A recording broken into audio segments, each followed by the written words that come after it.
Araw po sa ating lahat. Narito po ako para malaman ang opinyon ng isang mag-aaral tungkol sa mga masamang maidudulot ng paggamit ng teknolohiya at kung ano ang magandang maidudulot nito. Sa panahon natin ngayon, mas napapadali ang pangangalap ng mga impormasyon dahil sa teknolohiya. Dahil isang click mo lang, nariyan na ang mga impormasyon na kinakailangan mo. Dahil nung ikukumpara nung mga nakarang taon, mas madali yung ating pangangalap ng impormasyon ngayon. Dahil noon, masasabi nating mano-mano yung pangangalap ng impormasyon. Ngayon, interviewin natin si Joel. May kaugnayan kung ano ang may dudulot ng paggamit ng ICT sa kanya. Magandang araw sa iyo, Joel. Magandang araw din. Alam natin na tayo ay madalas na gumagamit ng teknolohiya sa pangangalap ng impormasyon. Di ba? Kaya, ang itatanong ko sa iyo, ano ba ang mga magandang naidudulot sa iyo ng paggamit ng teknolohiya?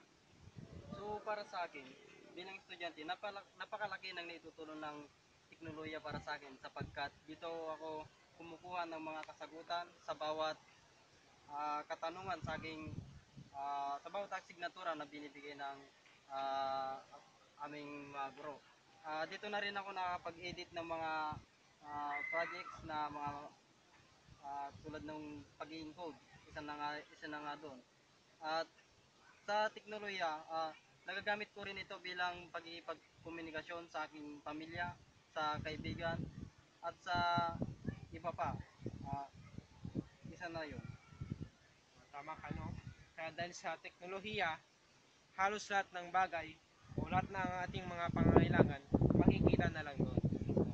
Kaya yung ikalawang tanong naman para sa iyo, ano yung mga masamang maidudulot ng paggamit ng teknolohiya? So, para sa akin naman, yung masamang maidudulot ng teknolohiya, mairiling to yung makapagdulot sa atin ng masama dahil kadalasan, ito rin yung ginagamit ng mga masasamang tao sa kanilang paninira sa kanilang kapwa. So, isa rin doon yung pagiging doon na lang tayo umaasa sa mga yung paggawa ng mga assignments, parang ganun, ikakopy na lang natin kahit hindi na natin alam na nilalabag na natin yung kagalangan ng ibang tao. Parang ganun. Tama yung sinabi mo, no? Kaya ginagamit ng iba yung teknolohiya para uh, i Parang manira. tama ka, para manira sa ibang kapwa gamit yung internet. Yun po yung tinatawag na cyberbullying. At yung ikatlong katanungan para sa iyo, paano mo maipapakilala ang paggamit ng teknolohiya sa tamang paraan? So para sa akin, gamitin natin yung teknolohiya in a proper way. Dapat natin wag tayong manira sa kapwa gamit lang itong teknolohiya na to na makabago. Kailangan natin siyang gamitin sa tamang paraan. Ah, yung hindi tayo nakakasira sa ibang tao. Tama, no? Kaya kailangan muna nating malaman kung ano yung mga rules and regulations sa paggamit ng teknolohiya. Kaya nakita po natin kung ano ang tugon ng isang mag-aaral hinggil sa bagay na ito.